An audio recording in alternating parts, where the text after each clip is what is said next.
Hello once again. This is the second episode of the Krispy Pub. From the last poll, had two options. Voted were a straight tie, both for rebellion and demon weapons. So it was a bit hard which topic should I get straight on, but I figured of starting with the basic. After all, there are so many possibilities on how to bridge them together in one video. I fear that this will only take less time compared to the first one, wherein I would consider that as an introduction and kind of like a coffee break story. But I hope you can spend the time to listen to my opinions. So without much further, let's begin. Rebellion. The weapon itself, I believe, is the most versatile to any situation imaginable. Even without the upgrades, it can still pack a punch to enemies and even boss battles. Although, there are some enemies in the game that only take damage or react to certain weapons like Angel or Demon. The Rebellion is moderate to almost every encounter. In my experience, the Rebellion has a balanced attack speed compared to other melee weapons where they have their own tempo and own set of skills. The close combat of the Rebellion, I would say, it's very incredible. The attack speed rate of it can sustain combo and damage, and some attacks move, like the Death Coil, which is this one, can even affect enemies surrounding Dante when they are in close distance. It can also sustain damage to enemies from a reasonable far distance using the drive or the overdrive attack. So allow me to just keep him away.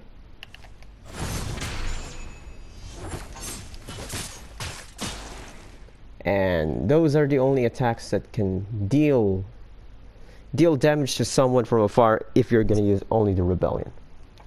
Most weapons in the game are best in their own way, but some do not meet the standards of applying major damage to enemies, especially to high tier ones like the Dream Runner, the Butcher, the Tyrant, and even the one and only Virgil.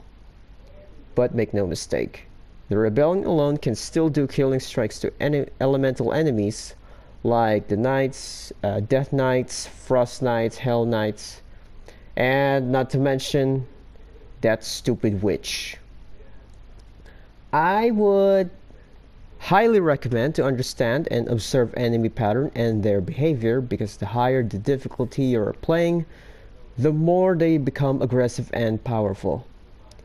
In my experience, the game itself has an attack-based parry mechanic.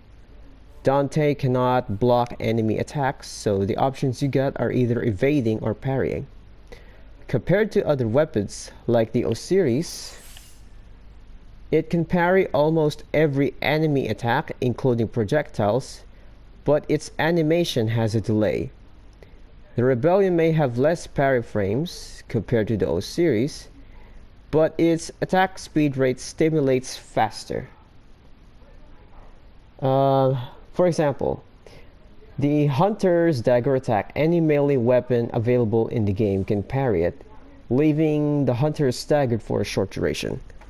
You would mostly see me in my videos parrying the attack either with the use of Osiris prop attack, just like this one, or the Rebellion's hacker attack, which is I could just simply press triangle in a single raid like this. I would also like to give my own assessment to each and every moveset of the Rebellion, because most cases the Rebellion cannot inflict enough killing strikes to some certain enemies. So for the first moveset, as soon as you begin your DmC experience, you start with only a few moves. So the first two moves, as soon as you step in the game, are the Hacker. Sorry, that's Death Coil. And this one is Hacker. They can do moderate and serious damage. They can also inflict damage to enemies surrounding Dante, just like the Death Coil, making it a good start for your first weapon when performing a crowd control mechanic. Airborne enemies can become much of an annoying work, especially when you have to drag them towards you or have Dante drag himself towards an airborne enemy. So if I just press circle lightly like this, it sends the enemy airborne, but if I hold, it follows him. Take advantage of using the high time attack. This is where you can have the advantage of avoiding powerful enemies, wherein you get the opportunity to focus on one enemy while the enemies on the ground cannot damage you. So the aerial rave and roulette, which is this one, and for the roulette you just simply delay a bit after aerial rave. Oh, sorry, I got a bit stuttered there. Which almost deals the same amount of damage like the hacker and death coil. All of them can be chained together like this one.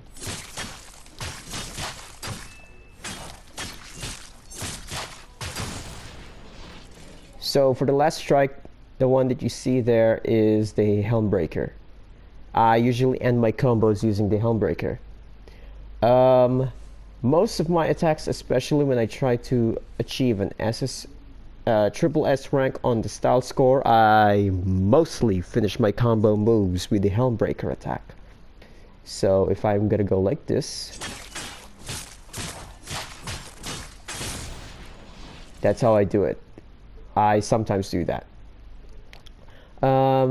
Performing combo moves with the Rebellion alone is not that difficult, but I would rather chain it with all weapons available in the game. So I'm gonna try to make a combo. Let's see. Alright.